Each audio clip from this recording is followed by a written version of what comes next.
Forgot, did I have the music on for this thing? Yes, for good reason. We wonder where you ran off to. Grant. Oh, Granting. Hey. ah, ah. Hey, how'd it go? I trying to face a man who pulled off a goddamn revolution. Will you be hurting? I got something that... Will you be hurting? I got something that can take the pain for you to get away to get some time. There we go again. Here she is. Take one of those... Take one of those leads and grind it back up to your mouth, would you? You start tingling right about. Thinking the back of your head in no time. And then all the pain's gone. Like it was never there. It's something pretty great shit. You don't mind getting a little loopy for a bit anyways. But after all, didn't like you're gonna need to think straight for a while. So what do you say? Take a few? I think I'll pass. It does hurt, but I can handle it. Then why the long face? You're a hero now. People be looking for you to cheer. And that ain't a great look. What's with the big rock? I don't remember seeing this here before. Please don't touch it. It's Cerny's gravestone. And so that's what you're doing down in the dumps, huh? I mean, I get it. But your hell don't see coming for either. Talk about a shocker. Sweet little thing like her in the bed with that lord. Woman can be fucking scary at times. I don't even want to think about what kind of shit she was scheming while she got all coming with us. There wasn't a mask, no facade, no scheming. She was just being herself. You out of your mind, kid? She played us for months. Not the tiny sins. And if that ain't facade, I don't know what is. She'd never believed herself to be lying to us. Assuming Cerny generally didn't grasp this concept of sadness or fear, that she was incapable of experiencing negative emotion. But it does kind of add up. She loved the Lord, while also enjoying her time with us. To her, they were mutually exclusive. To her, feeling both was not wrong. Well, looks you're a lot better and arithmetic than me. Cause that will come close to adding up to in my head. Or maybe someone accepted that it was all a big fat lie. Perhaps. I'm not certain. I do not know what she had with the Lord. So all I can do is speculate. Perhaps I do merely want to believe that she was a part of the family. Granting. Could I ask you to keep this from Maria and the other girls? Yeah. Yeah, sure. Regardless of what certain actual feelings were, I don't see any reason to sully the love of memory of her. Fair enough, I guess. Don't let the dead can make their own. Don't let the dead can make their own. It's the least we can do for the ones left behind. It's no taint the memory. It is not taint the memory. Unless someone knows what bringing back, that is. Indeed. You sure everything good, kid? What are you concerned about? I mean, this is yours now. When we leave, you'll be staying here. And I just want to make sure you're really up for it. If you want, I can take your place. Pardon? If you think of being in charge, it'll be too much to handle. I'd gladly take it off your shoulders. Hell, we both know I'm more fighter than you are. I could have taken a brain out without them getting a scratch on me. What do you say? I'll do it. Don't be stupid. The whole city would be savaged by year's end if you were in charge. Hey, just offering a way out, kid. It's my burden to bear. I have no intentions of passing it off. I'll have myself back in order by tomorrow. If you say so. But don't forget, you're in this for the long haul. Don't worry, I can handle it. So, do you have any special plans of moving forward? The one will be conspiracy with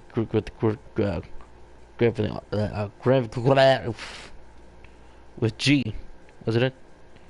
But she was hardly any noble, Grenvy, to see Brainer overthrown. I have to start by building up a solid foundation. Subsistence. She was hardly any noble to support him. Ah, great. Dublin. She was hardly any noble. She was hardly only noble to hoping to see her brain overthrown. She started building up a solid foundation of supporters among the nobility. Do we really need that dick squad on our side, though? Why don't we just cut ourselves off from the crap?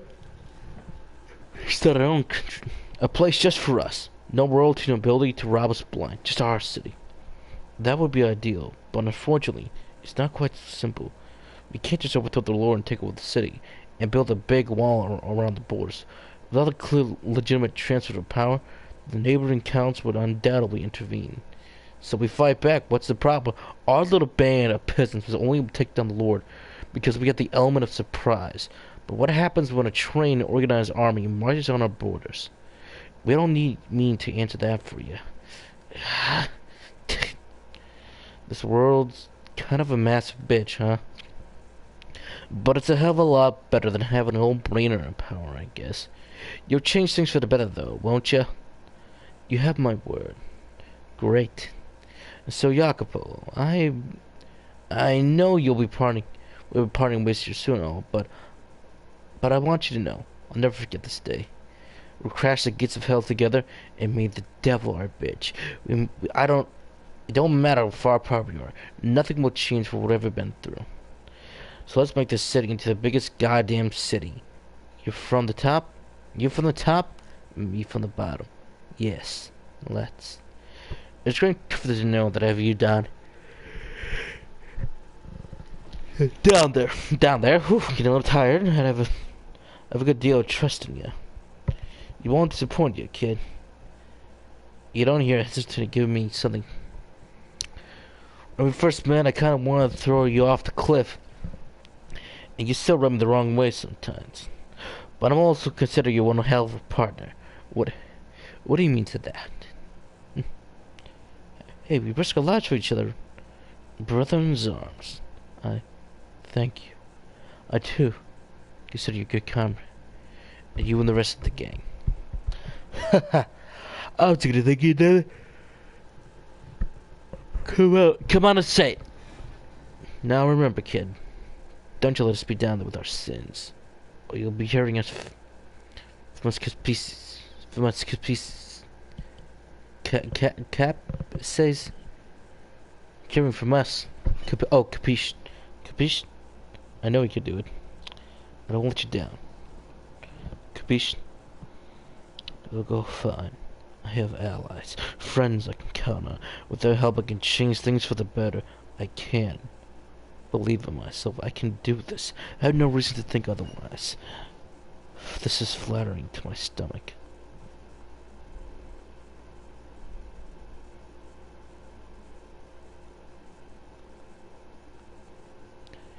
This is flattering to my stomach. It's nothing to be concerned about. When the faded night came to an end, the vast bright blue skies, a morning greeted me. I looked up at the sky, standing in the manner that read the blood. That Morgana filled my thoughts. If she were here now, what would she say to me? Congratulations. It was so unlikely I let out a little laugh. She would have undoubtedly criticized me for seizing power by such a violent means. Her lips would twist into a scowl, and she would damn me to hell for 1,000th time. She would tell me what I've done was extremely foolish. Perhaps she could also express some concern for my injuries. That wasn't all my own imaginations, though.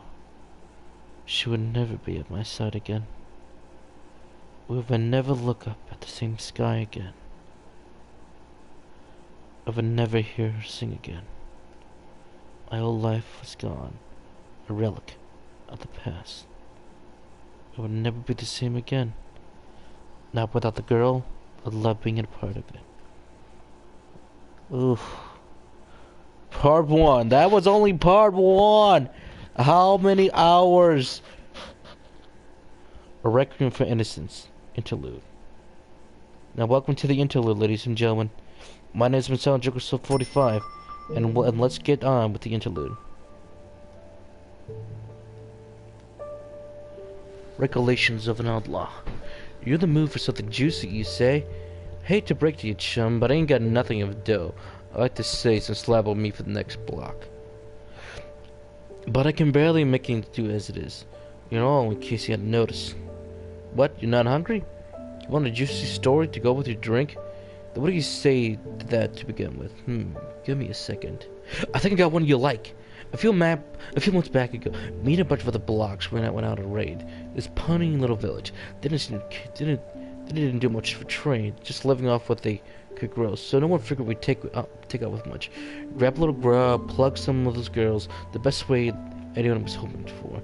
Business as usual. We kill the guys, and with the girls, and had some fun with the girls. Then kill them too.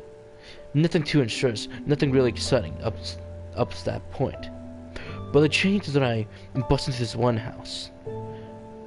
There was a man, a woman, and a girl. Maybe 5 years old. No siblings, just this girl. Real small family for the village like that. Don't come at me, protect the girl. Dad comes out to protect the girl. The mob tries to block me away. No surprise, I kill them both. A couple on our farm was easy as snapping its baby neck. That left the kid. Wasn't like that she could do nothing, so I had to kill her. But you know how stupid things get? Crying like that at the end of the bloody world. So I figure I run up through before she starts howling on me, right? But get this. The kid smiled at me and said, "Where are you from, mister?" I couldn't believe my ears. Girl, your parents were just killed by me, and I'm coming to kill you next. How the hell are you smiling? And how the hell are those the first words come out of your little mouth? Creeped me out, to bloody truth. So much so I lost interest in killing her. So I dug around for anything with ticket and they went on away from me. But Stan kid was trying to leave, and guess what? She's fucking follows me. She's fucking following. Doesn't want revenge or nothing. Just smile like an old fool. I'm a patient block. But that's just beyond the pale. I yelled at the stupid thing. Why the hell are you following me? Piss off. And she gives me a little confusing look and says, "I'm bored." Everyone else stopped moving, so I had nothing else to do. But you're still moving, mister. My damn head was spinning. She was maybe 5. Yeah, I can understand her being a little stupid. But she never was scared of. Scared of me. I tried to get off the piss on, but then she wasn't hearing it. The other guy started talking. Maybe we should just neck her, right? The one guy said, big smile. Well, let's say we take bets on one to make the kid cry. So we did just that. We started placing bets. Get her and yell, she cries. Knock her on some, that'll do it. And see, you ain't got a tooth. Rip off her nails one by one, and finally, plug her till you breaks. Went around and did everything we could, but absolutely our worst.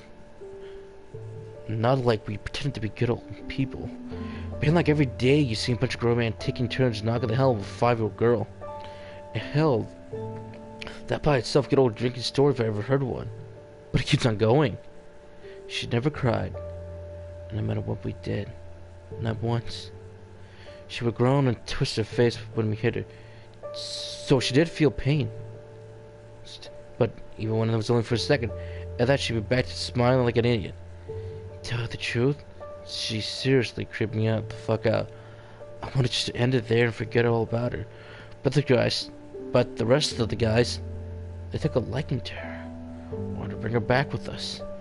I tried talking him out of it, but one guy says, "What's the big deal? Ain't like we adopting her. We'll have some fun and we get bored. She's gone."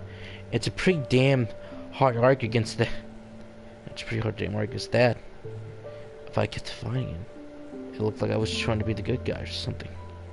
So now, I got this kid in the crew. The first month or so she was with us, everyone treated her like a plaything. But little by little, that starts to change. They start being kinda nice to her.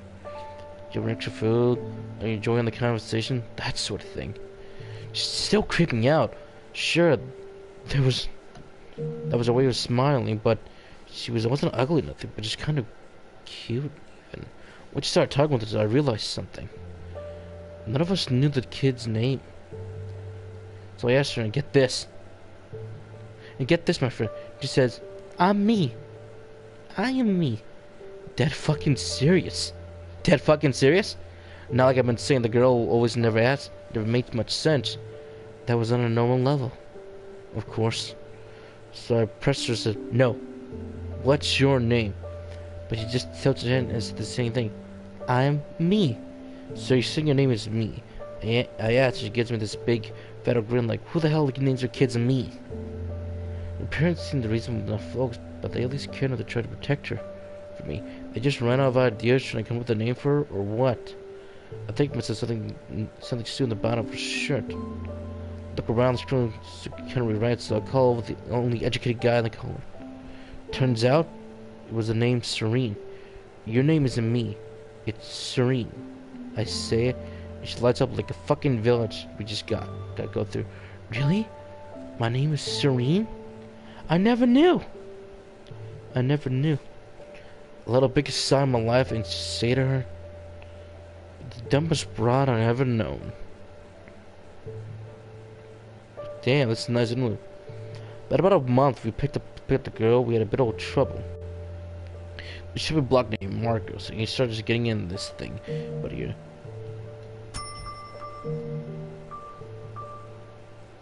he starts getting in this thing of, this thing here. I ain't one of the guys about where he gets his blocked up, but a 5-year-old girl, that ain't just right. Marcos is kind of slow, and is always the back of the pack, and mostly useless when we went on jobs. The only reason we kept him around was because he made a good pack meal. He was annoying as hell, all besides. Always slotting, saying, hey, aye, like he thought we were a bunch of pirates or something. He called everyone boss, because apparently that's the only form of respect he knew. Yeah, today, aye, boss, I'm on a boss, and let me massage your back, boss. That's enough to drive a man mad. Because you're the first one to talk to. And because the first one to talk to her, Serena started imitating him. So now we get two friends running around talking like that. Obnoxious it was. And the day, that all it was. But that change of Marcus started getting real fond of the girl. Every little thing he did. Go on telling about being nicer to her, yeah? But as far as we saw compared it, when you first took it in, we were treating him pretty damn well. Of course, there was our relative.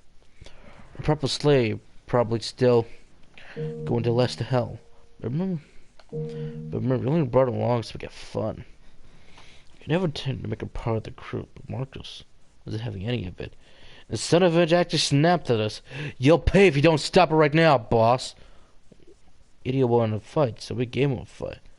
The whole lot of speed the revolting be helping him. Stop on the face so bad he couldn't even recognize the poor bastard anymore. But that wasn't enough for him. He faced a big bloody mess, Marcos said. I want you to lay another finger on Serene, boss. To tell the truth, I didn't think he had the sack. Then Serene comes trotting in. Seems she heard the fucking ruckus and wanted to see what's up. Marcos' eyes went wide and yelled, stay back. But the girl just stood there. Smile stupid on her face. You see her coming on, the other guy smirk. Plop his arse down, Marcus back, and holds a knife against his neck and says, hey, Serene, you like Marcus? A big red she answers, aye, boss. And the swollen bruise up his face was, you could just barely make out Marcus smiling. And that guy's on his back says, then would it make you sad if we roughed him up a bit more? What do you mean roughed him up? Cuff of his fingers, scop up his eyes. You know, a little fun. Fun is fun. Why would you that make me sad? You hear that? I ain't making this up. That girl was standing there, smiling, and Mark goes pale as a ghost. And he did it. He cut off his fingers. Serena started smiling, and he gouged out his eyes, still smiling. And finally, he slit Mark's throat, even as the blood sprang right in front of her face. She never once stopped smiling. Just before he kicked up, Marcus looked like he was thrown into the deepest, darkest pit of despair. I've seen the hope drain for God knows how many men's eyes, but that was on a whole nother level. As you can imagine, I wasn't the only one Serene creeped down anymore. Everyone felt the same way. She was so messed up, we all thought we might have started turning into if we kept her around any longer. So next day we landed in, we sell Serena off. We all lived happily after, minus one twisted little girl. What'd you think? Juicy enough for you? You feel sick? Sorry about that, chum. I thought you had a stronger stomach. I do wonder what Serena's up to these days. She's still smiling like an idiot, or... Oh, well that was sad. Or... Recollections of a vassal wife. Good day to you, sir. Do you think it's too much for your hard work? Yes, that's correct. This is where our slates were when we were stolen, so describe when I put it in. What? Number of slaves I've gave you doesn't match number you heard from other sources. Aye. No, I have no intention of deceiving you. I simply assumed it wouldn't be a problem because I wasn't claiming we lost more than we did. Yes, I understand. I beg your pardon. Should I report the numbers correctly then?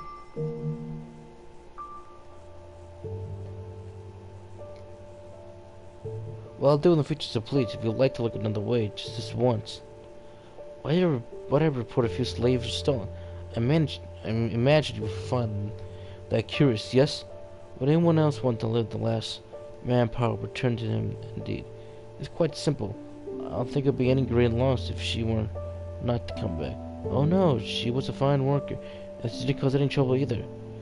You want to know about the girl. I thought it would be any help to your investigation, but I don't mind telling you. I warned you it's a terrible, pleasant story, though. As you wish, sir. We purchased her when she was about 5 years old. Hey, Serena again. With us for quite some time. Maybe 8, maybe 9 years now. When we brought her, she was still young to put to work. In good health, though. She was the sweetest smile on her face. So little doubt she would do what she told. Slaves tend to be so gloomy and depressing, you know. Not that I don't understand, but unlike many, we're trying not to mistreat our slaves. As long as they do their work, nothing to worry about. The best slaves, I think, are the ones who aren't so dreary as to be infestatious and make us feel guilty. The girl name was Serena, and while she talked rather funny, she was bright and cheerful as I hope, and she was always smiling from ear to ear. For a while, I felt like we had a brand new member of our family. I was so tickled that I almost considered adopting her instead of keeping her as a slave. And how did I go from wanting to make her to not caring if she didn't come back? It's rather difficult to explain, to tell you the truth. Yes, that's right. She never caused any trouble. She never stole anything. She never refused to work. She never cried. She never got upset. No matter what happened, she would always do the work with a smile on her face. That sounds like an ideal slave, yes. I did not think so. I have no complaints regarding her work. Neither did my husband nor our servants. I imagine the only one who would be happy to never see her again. I still think the girl particularly about 2 years after we purchased her. Right when the one of the other slaves attempted to run away. This is what I said. You never want machine a slave. Other slaves only could learn a thing too from us, I say. Well, we tell our slaves when we buy them that we'll be set free as soon, and so we have to pay back what they pay for them. So he only had 10 years, and then he would have been free. But he just spit out in the face of her generosity, and my apologies, I've got off track, haven't I? The slave who ran was captured, soon captured. We're trying to flee is one of the greatest transgressions a slave can commit against his master. As such I was, I'm sure you understand, necessary to punish him. But I assure you, we never mistreat you. Yes, I'm sorry, continue. Like I said, he had to be punished. Mother took a length and rope and used it as a whip. It's called? Yeah, all the slave wanted is lashed out the one that tried to run. It was for their own sake. The other slaves didn't see what would happen if they attempted to flee. Lashing continued for a full day. All the slave prisoners reacted differently. Some averted their eyes, some cried, some looked trembled. But it was clear they were afraid. We feared the punishment had served its purpose. Well, for everyone except Serene, that is. Yes, that's correct. She simply smiled. At first I thought my eyes were playing tricks on me, but every time I looked over at her, I saw the same thing. The slave lashed, screaming out in pain. Serene didn't flinch. She just stood there, smiling. Just looking at her gave me the chills. My husband thought I was curious as well, but he wasn't nearly as put off as me. She was 7 at the time and a hard worker, and he said there was no issue as long as it didn't cause any trouble. But let's completely miss the point, you know? She gave me the creeps. I wasn't comfortable with her around. Because my husband has finally says I couldn't define him.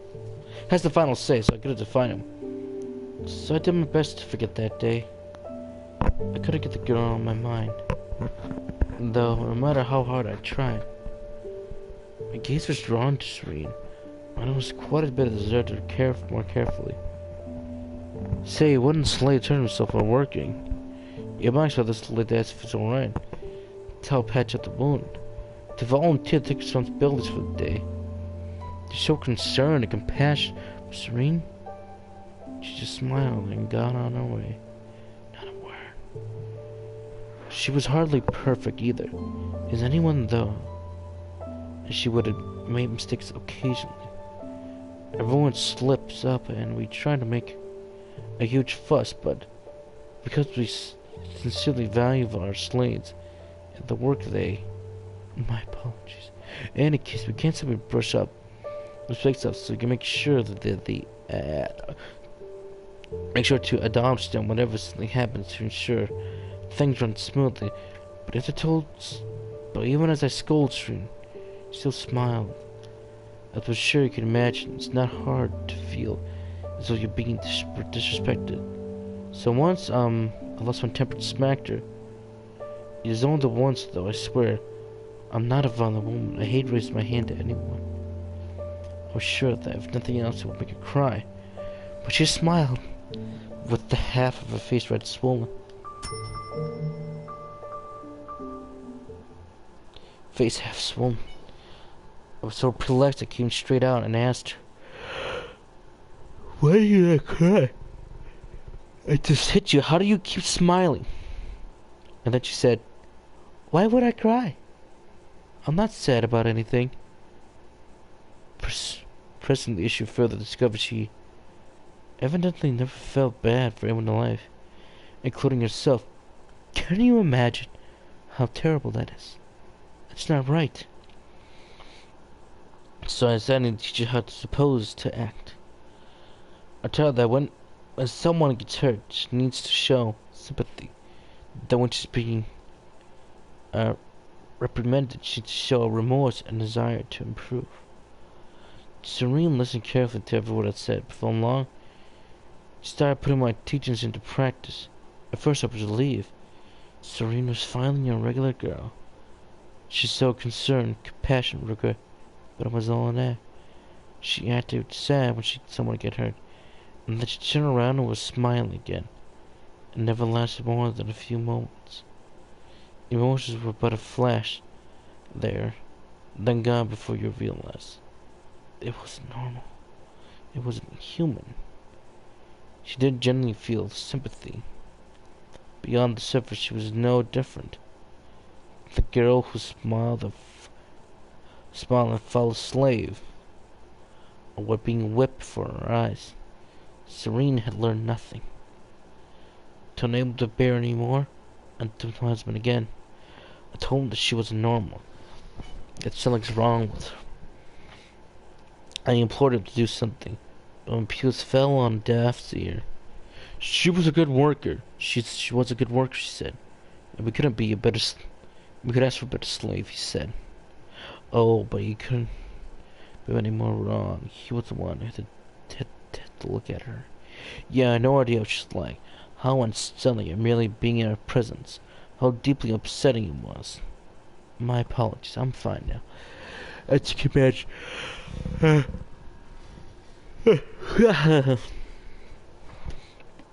Apparently no fan of Serene. So I was, well, my shoulders when I heard she was one of the stolen slaves. Why did he give me that look? You think I'm one who had this problem? I think there was nothing wrong with her, just like my husband. Well, look at her smile, you know. I was telling the truth, that she was simply a little extravagant. There's more to it than that. I can't take it anymore. Is there no one who understand me? Recollections of a prostitute. This must be Maria and the rest.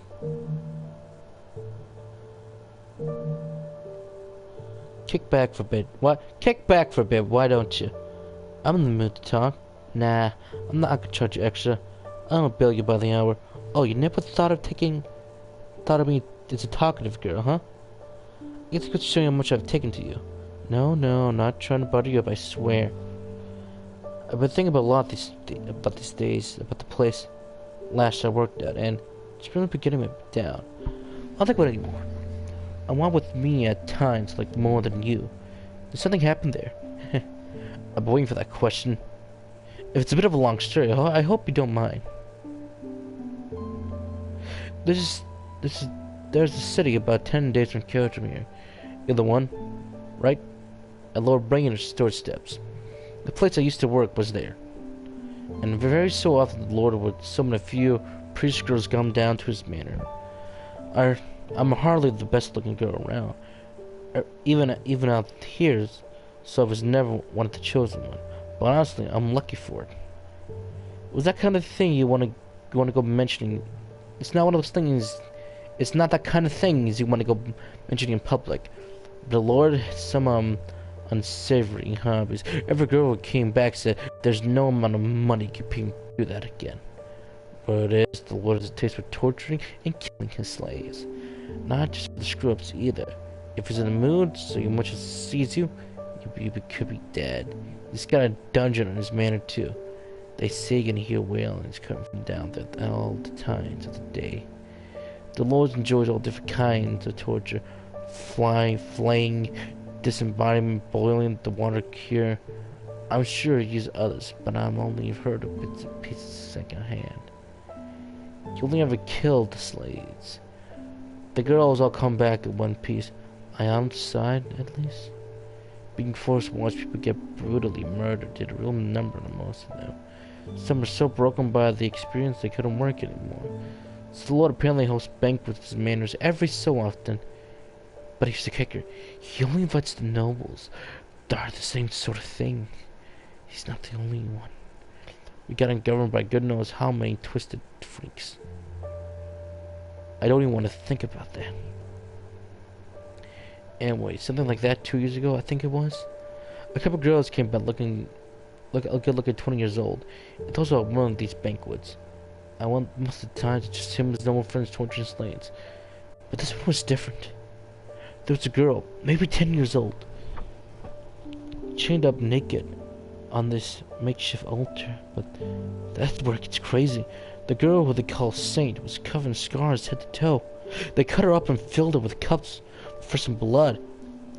But she didn't cry. She didn't even flinch. She just sat there quietly. In which they speak was to condemn them for blasphemous sinners. Can you imagine? And chained up like that, and she's scolding her captors, telling them that God will punish them for her actions. Hey, this is Morgana. I would have the guts. Maybe she raised at a church or something? No. Just manipulated. But I guess that's got something to do when they call her a saint. Oh yeah, the slave revolver's on the time too. You heard about that? Just rumors. But that's not just rumors. It really happened. Because of the revolution, the girl who's been made it out in mostly decent shape. And for after a while, the Lord didn't send anyone. It gets me too preoccupied patching the holes in his manners and finance spend too much time fooling around. Sort of change off topics for a second, but at the same time, this dark skinny girl, like I don't see author on this part, started working here. Her name was Serene. She was pretty, always had the widest smiles on her face, and really friendly. Seemed like the kind of girl who drew in a lot of business. And I was right. Within a couple weeks, she already picked up a few regulars, and our manager was going about how happy he was with this purchase. About a month in, though, we started getting complaints from one of their customers.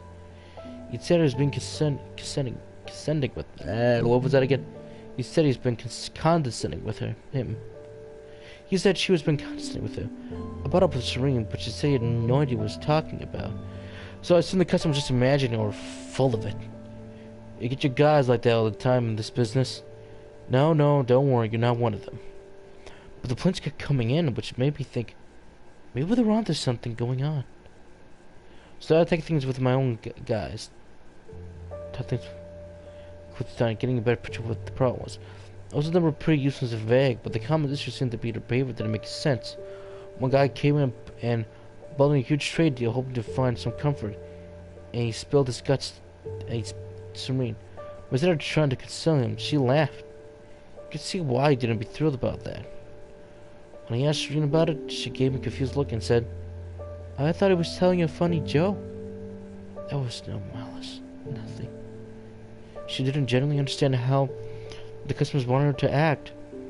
Can't run a business like that with a solid customer base. So making sure everyone leads happily is crucial to operate, which is probably not something I could talk about the customers. But well, you're special, so cut me some slack, okay? Yeah, I can cut you some slack. Anyway, something had happened about Serene. I could have risked more to satisfy customers. Was to give her some training. Here's how you should react if a client brings such, and here's what you say they're looking for, like depressed, upset, whatever. How and when you react, and how and when to be proactive. Streams are quick to study, so what's a lump which is putting my lessons to work? I would have been happy with just reducing the number of complaints to more. But Serene, in pursuit of the rest, we heard nothing but praise from her then on. Say her paint was a little looking blue. She's got a big pouty face to say, "What's the matter? You tell me anything?" "Oh no, that's terrible. I feel awful for you.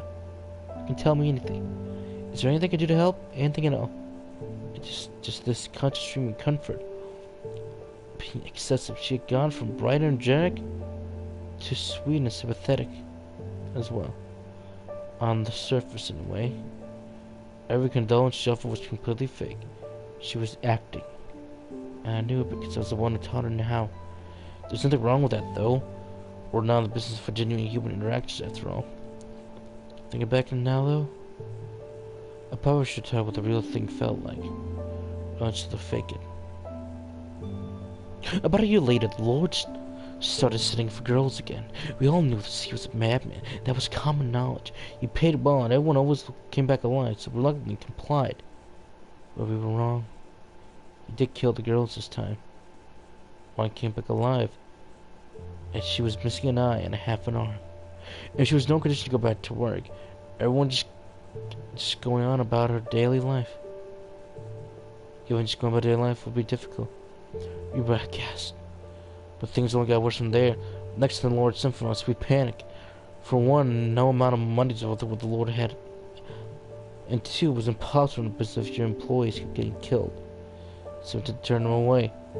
But as much as we said, the Lord would not take a no for an answer. We either complied or would be all executed for treason. We had little hope we had left crumble.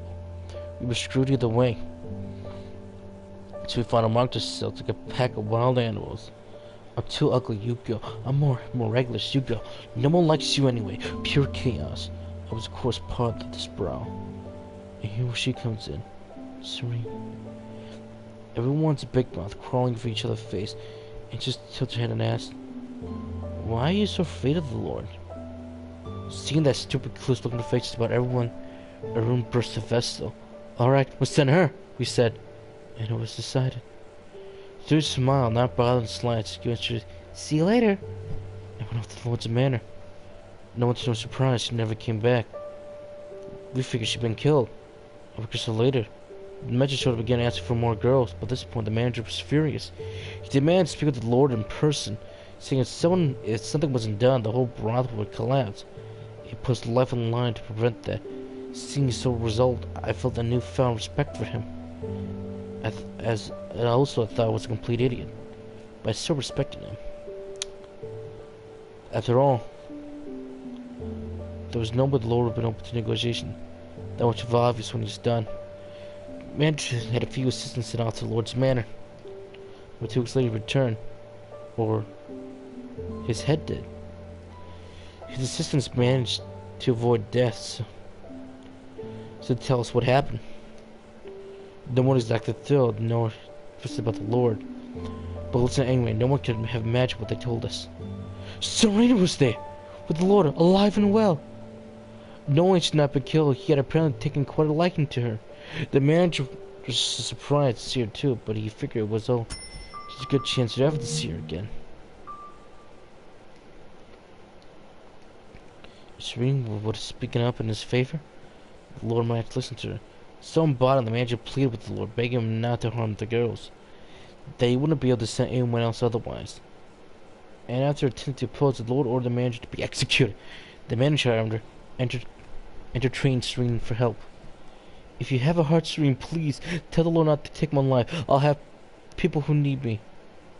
Saying, you think you could maybe let him live? That seemed a bit, I don't know, disrespectful. For a horde speaking to the Lord like that, we didn't get upset or anything. She really had taken a liking to her, apparently.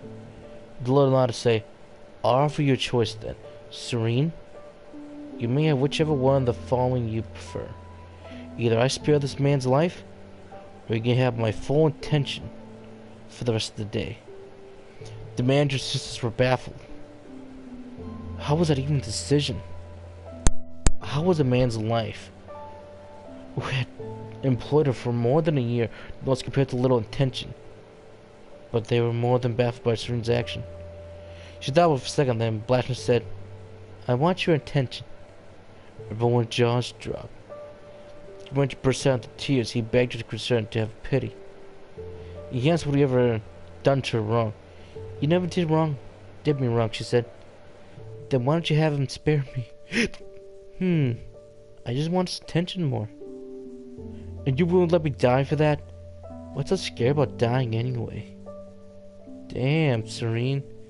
Not only did she comprehend sorrow, she seemed to be devoid of anything resembling fear as well, which is plain why she had so much trouble sympathizing with people suffering, why she always smiled no matter how bad things got.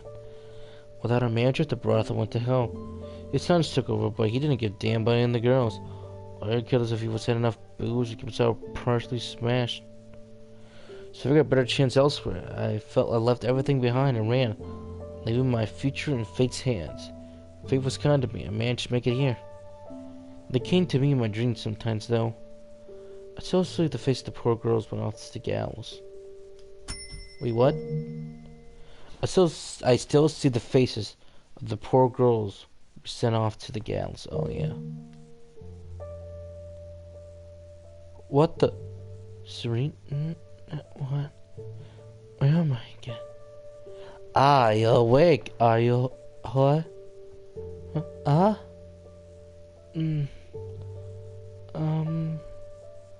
Who are you, sir? It would seem your memories have not fully recovered. Allow me to remind you how you got here, then. No, wait. It's on top of my brain. Let's see, I was at the brothel, and then I was invited to the Lord's place. I got brought to a big city, and then I was taken to the Lord's castle. The Lord called me to his room, and then you strangled me. Indeed. And memories have returned without a problem. I'm super duper good at remembering things. Wait. Why did you strangle me? To test my theory. Your theory of what? That you're mad. Mad about what? No, not that kind of mad. First of all, I never bring just one horde to my quarters. I brought you so you could placate my personality curiosity. I mean, you're having orgies in here every day. Wow, so you get some serious stamina. Well, not being a lone person reduced the chances of assassination attempts.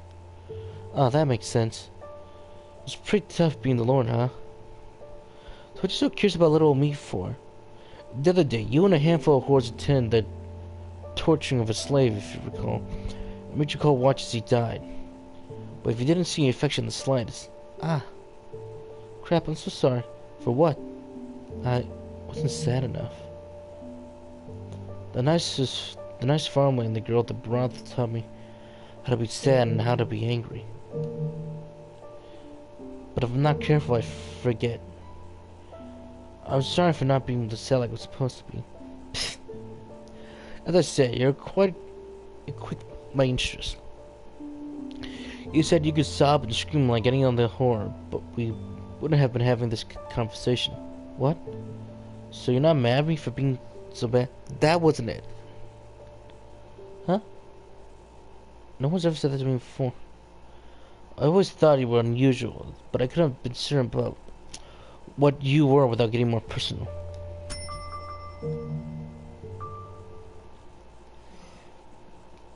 Which is why I brought you here to test the theory.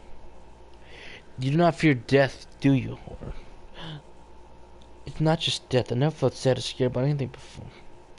I don't even know sad or scared with things or people until someone told me. But you know all about them? And how you're supposed to act when you feel them? I just don't know what they are, actually. Truly fascinating. Tell me more. Huh? What do you want to know? Let's see. Tell me your whole life story. Tell me everything as far as back as you can remember. Wow. Now everyone's been this interested in me. This is super nice. Alright, then I'll tell you everything. Don't ask out if you get bored. Then ta-da, here I am. What'd you think? Boring as you thought it would be? Hardly. That was either the most engrossing child's story ever heard. Woohoo! Smiling as your parents are killed before your eyes. I'm hardly one to talk, but you're one thoroughly heartless girl. I wish I could do that over. I really love my mom and dad, and the nice farm living time is supposed to be sad when people love die. That's what you want to do over, huh? You're incapable of expressing sorrow now. Thinking if the occasion wouldn't change the fact you actually feel sad about losing that. I guess you're right. I can pretend, but I don't know how to feels like. I just don't understand why people are so afraid of death to begin with. I mean, pain isn't fun. I get that much. But if you don't let it bother you, it's not big of a deal. Plus, once you die, you get to go to heaven. So I don't get what there's to be afraid of. Not everyone goes to heaven. Oh, that's right. But still. I'm sure there are plenty fun things out in hell. Fascinating. You truly are twisted to your very souls. But I don't sometimes feel disappointed. Do tell.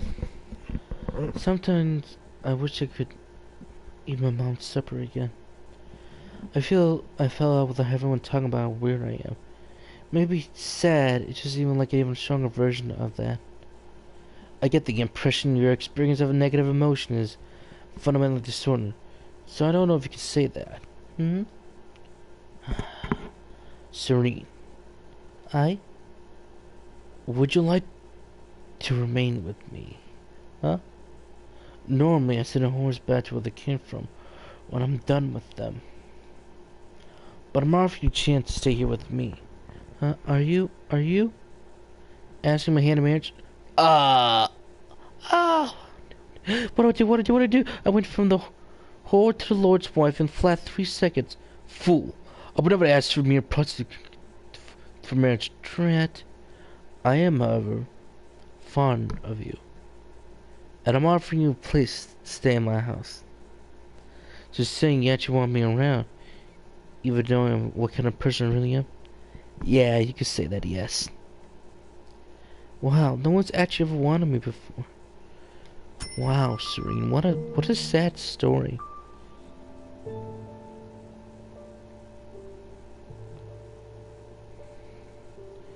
As promised, Serene, you have my full attention for the rest of the day. Wow, T. Honestly, it would surprise me anywhere how twisted you are. So far, in fact, the most sincere and honest person in the land, to a fault. You hardly ever gave the man's life a second thought. Then you took on his face as that he died was magnificent. You are a cruel girl. I didn't do anything wrong no matter what you say. I didn't steal anything. I didn't kill anyone. I'm trying to stay out of everyone's way as much as possible. So, you're actually some conception of right and wrong, which means you understand that I'm a wicked man. I was taught the difference, yes. Fascinating. However, simply knowing the difference is of no use if you don't know how the repulsive is supposed to be, like, knowing full well that I was acting maliciously, still you selfishly choose my affection, sentencing the man to death. That's not what I guess you're right. Instead, let him die for my own selfish desires. Looks like I still got a lot to learn. No, you stay exactly where you are, the way you are. Said before, you don't need to put up a facade around me. Don't act sad if you're not sad. Do not act angry if you're not angry. Do not forge pity to someone you don't care about. Be you. Be you. But everyone says your natural self neither disgusts nor disturbs me. In fact, I'd rather prefer you that way. No matter how many slaves I kill and torture for my own entertainment, you never leave my side. You happily accept me no matter what I do. Oh, I'd rather not lose that. So for once, yet you felt good and happy for his life. Don't stand so far away. Sit down beside me. Aye. Whoa, he's gotten closer. I've allowed you to stay here for a month now. In that time, you've been a constant source of entertainment. And you have expressed no desire to leave. You decide being well aware of what kind of man I am. Same goes for you, Brainer. You want me to stay even though I'm such a weirdo? The difference between you and I, though, is that I kill you, and you do not. You know, I've been wondering, what? Why do you like killing so much? It was in your progression of being slightly inaccurate. Isn't the act of killing a joy? The look of dread and despair on man's face of his life is stripped away. There's a difference? In your mind, perhaps not. I'd kinda like to know what's like in your mind then. I told you my story, maybe you could tell me more about your Brainer. Not that I blame you for a terror prostitute like me. You're not a prostitute anymore. I'm not the one, am I? You're my property. Ooh, that sounds super nice. Ugh. So to answer your question, I was not always the man I am today. I had several brothers when I was the eldest, though I was the eldest. As such, I was the first line of succession. There should have been no question who was the rightful heir to the house. But my father, the previous one of my brothers, succeeded him instead. Without any receipts to pass over time, though, he had to face significant opposition and put the family reputation and legitimacy at risk. I was neither affirmed nor morally changed, but rather extremely talented. It was my father no leverage to deny me the throne. The one thing I lacked was sympathy. Seeing people to try to butter each other made me physically sick. It seemed to me the last kind of behavior royalty should ever engage in. I believe that people possess leadership ability should be significant by ruling effectively. But in this world, those who can't win favor us anymore. Only those can make the self look good with fools of others. Those who claim their other achievements as their own, who can appear to have power than they actually do. Night. My father and brothers forsake me to tempt on my life. Because they could not legitimately remove me as the rightful heir, they could only kill me if they wanted their way. I was fortunate to survive the attempt, but get so scared of the scar today. Even the big hole on your neck? That's right. Surprisingly observant. I didn't notice that. I was in danger of just losing the lordship of my life. I was left with three choices. To let them kill me, to flee and live in poverty, or kill them first. I was born to rule, though, so in reality, I only had one choice. Murder my father or my brothers. Leaving me as the only one in line succession. But becoming the lord didn't immediately win everyone's favor. Distant relatives crawl out of the woodwork to claim my throne as rightfully theirs. The people demand I satisfy their every whim and fancy. Even my attendees try to push their own agendas. The whole affair quickly grew tiring. Dozens were calling for saying the matter I could easily handle myself, so I silenced them. Before long, the prodding voices became corpses. It was somewhere around that time I found myself intrigued by fear. Fear is a wonderful thing, and it's incredible, effective silencer that spreads like a plague.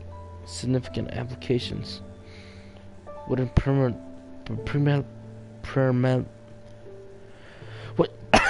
stop everyone from fearing. Fear strips a man of his will. Because apparent to me that one didn't have a great leader to rule effectively. All that time I spent in my younger days working to myself felt like incredible waste. Fear became the centerpiece of my role. As I continued to employ it, I began to deliver great pleasure from the despair it instilled in others. Men trampled the sight of me. They bowed their heads and abandoned their dignity. They began to spare their lives. It was an exquisite sight. It was every single time. And then to pro. You were born into enrapturing. You were born into our madness. Serena, I was molded to mine. That's neat. What brainer? Will that make me bad of a match for you? I'm not scared of you at all. A man's a curious beast you are. What everyone's feared me, and then become to seek who didn't not. You're sure had a hard to please. You make it sound like I'm merely a picky child. Though I suppose there's a little difference in your eyes.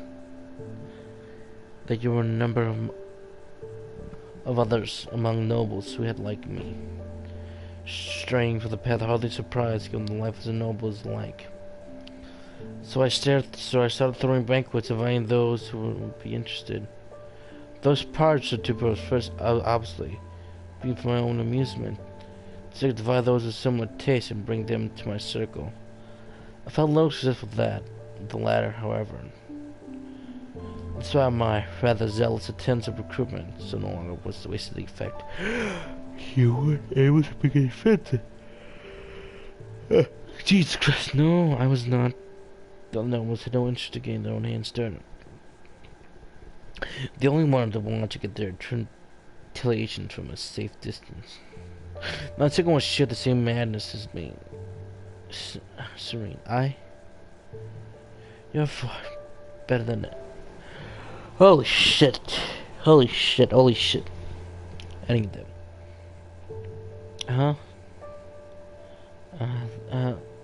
Thanks? What are you squirming about? I thought nothing bothered you.